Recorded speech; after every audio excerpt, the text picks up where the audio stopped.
The FIA have revealed they will not change their way of testing front wings despite the flexing controversy around McLaren and Mercedes earlier this year.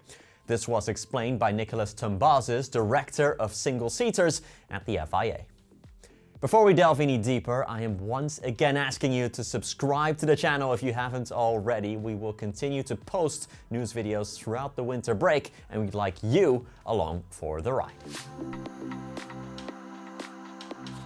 Both McLaren and Mercedes front wings were seen moving significantly under high stress, after which both Ferrari and Red Bull protested at the time. The FIA did install cameras on the front wings from the Belgian Grand Prix onwards, but the governing body was happy with the aero elasticity as it passed the pre-season test. This was not the case for the infamous quote-unquote mini DRS on the McLaren, which did have to be stripped. Quote, "We are pretty happy with what we've seen," Tumbazis said regarding the front wings. One of the challenges in testing the front wing is that, compared to other parts of the car, the front wing loading is much more varied between cars in a given location, and so on. The most successful tests imitate as much as possible what happens in real life with loads, and it's reasonably successful. We had made it quite clear to teams since 2022 at least that we were not planning to introduce any further tests on the front wing, and we stuck to that. Some sad news now coming out of Italy as Ayrton Senna's monument at Imola has been vandalized multiple times in December. A statue was erected in honor of the late Brazilian who lost his life at Imola in 1994 when crashing his Williams.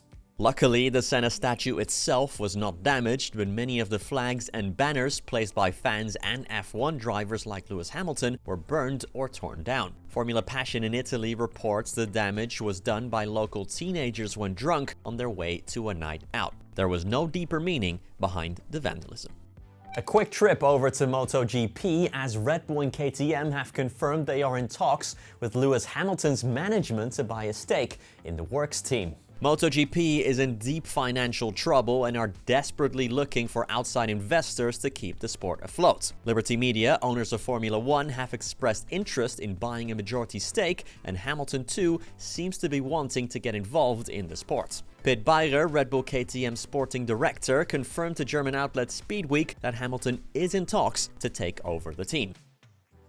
Quote, "All I can say about it is that we have had very interesting discussions with his management. It is no secret that Lewis Hamilton is interested in MotoGP and is thinking about having his own team. There are concrete talks about that too. Anyone who wants to work with us knows how close we are. Red Bull and KTM are inseparable, but that has not been a problem in the negotiations so far." And finally, Mario Andretti has said Colton Herta is almost certainly taking one of the two Cadillac F1 seats come 2026. Andretti is an advisor for the American team and says at least one driver will have to be from the USA. Cadillac will enter F1 after next season, powered by Ferrari engines for the first 2 years before becoming a General Motors-backed Works team. Herta, who has been an Andretti driver in IndyCar for 5 years, has been heavily linked to the seat from the start of the project. The second driver is still yet to be decided, although Andretti did say an experienced Grand Prix racer will be the most likely option. With the likes of Sergio Perez, Valtteri Bottas, Kevin Magnussen and Daniel Ricciardo without a drive, options will be plentiful.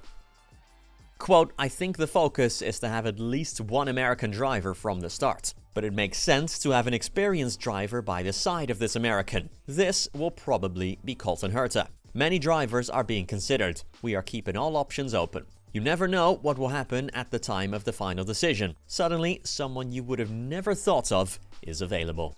Well, that's it from me for today. I'll be back later this week with the next one, but for now, have a happy new year, everyone.